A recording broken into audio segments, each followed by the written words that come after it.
You are driving a car and someone cuts you off on the road. Immediately, you will curse them. They're a horrible driver. They are rude. They could have killed me. What an idiot. How did they get a license? But how many of you here, while driving, have accidentally made a mistake and you cut someone off? And in your mind, you create an excuse. Oh my God, I'm so sorry. I was rushing to get my kid to school. I was thinking about my work project and I didn't realize I made that wrong turn. I'm so sorry, I'm so sorry, I'm so sorry. Fundamental attribution error says this: when somebody else makes a mistake, we blame their character. They're an idiot or they are rude. But when we make a mistake, it's not our character. We were just in a different circumstance. Why? Because we see ourselves separate from the others. If you see the world as being bad and dangerous, you see other people as being bad and dangerous. And this is an awful way to live life. But it's what the media, it's what politics want you to be. The media wants to make you angry, because if you see bad people in the world, you're reading more about those bad people in the newspapers. The politicians want to make you angry, because if they divide you, they get your vote.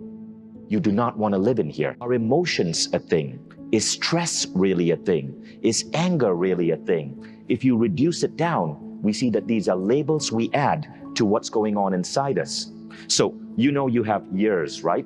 And our ears let us hear the outside world. But do you know that you also have ears that hear inside your body? If you could hear what's going inside your body, it would be so noisy. You would hear your heartbeat, you would hear your breathing, you would hear the blood flowing through your body. But it turns out you do hear it. There's a word for it, in fact. It's called interoception. You are constantly hearing what's going inside your body, but it doesn't feel like sound. Rather, it's emotion. Your emotional states are how you hear what's going on inside your body.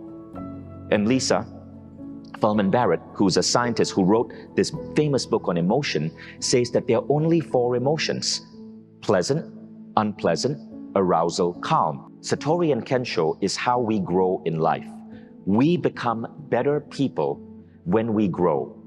But for most people in the world, the growth is unpredictable. They grow only through pain. In other words, you end up really sick and you end up in the hospital. When you come out, you make a commitment to take better care of your health and to eat healthy. Or somebody breaks your heart and it's so painful, but now you decide that you are going to be more selective in who you go into a relationship with in the future. Or you start a business and it fails and you go bankrupt, and you make a commitment to learn how to be better at business. Growth comes from pain. This is called Kensho, growth from pain. But there's also a second form from growth, and this is growth from insight. Growth from insight is when you are here, you're in a conference and you're listening to wisdom, or you're reading a book, or you're in meditation, or you're listening to what's going on in your heart. Growth from insight. The universe will speak to you and help you grow in 2 ways. If you are stubborn, if you are not listening, the universe will often break something. It is a kick in the butt to help you grow. I was commenting on how what I love about Mexican culture is how unity-driven it is, how community-driven it is, how much important family is. We often don't see this in US culture, which sometimes celebrates lone individualism. I believe lone individualism is an outdated idea. In today's world, the world is so complex. We got to be together. We got to be connected to grow, to build companies, to do our best job. The interesting thing that happens is that it's no longer now that you know you can control the world and that there's a world inside you. You understand that the space between you and everyone else is an illusion. You are your company. You are your team. You and the other person are deeply connected. Seek to create change in the world, because you and the world are one. You're not just growing yourself, you seek to grow the world. You want to contribute to the betterment of your company, the betterment of your community. The universe, the entire world that we inhabit, loves us. It has our back. It's constantly hugging us. And everything that happens to us, good or bad, is because the universe loves us. You walk life in deep appreciation and gratitude, because the very essence of life is something that loves you.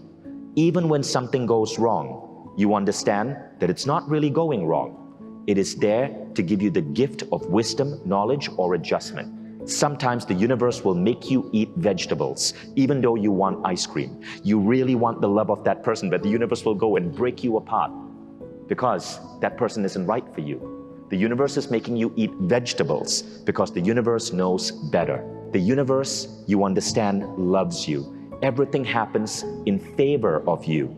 Even the bad things are simply ways to nudge you in the right direction. The universe will sometimes make you eat vegetables, but you appreciate it nonetheless. Stress is a thing. Stress basically is this nasty energy that you feel in your body, and it makes you feel bad, and it's also probably going to make you sick.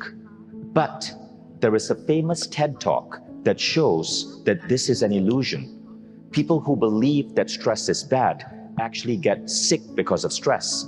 But there are other people who believe that stress is drive, it's ambition. Stress means, oh, here's a challenge, I'm going to solve the challenge. And their body does not get sick with stress. Even the label stress and how we understand stress is an illusion. Stress is a made-up word. Now, the feeling that you're feeling is real.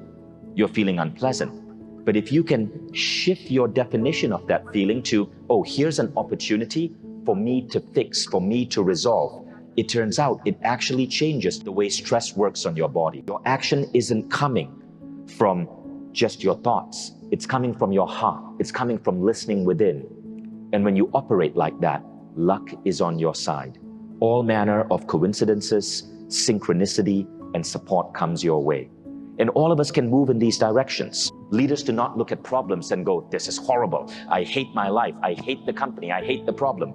Leaders see problems as challenges. Then leaders seek to solve these challenges by tapping into their wisdom, their insight. Then leaders seek to bring other people in and enroll them into solving the challenge in the most positive way possible. And remember this, you are not just a human being living in the world. You are a soul deeply connected to the world. Everything that we have trained to believe that is physical reality is a construct of our minds, and you can shift that reality. And I hope you shift it in the most positive way. Thank you.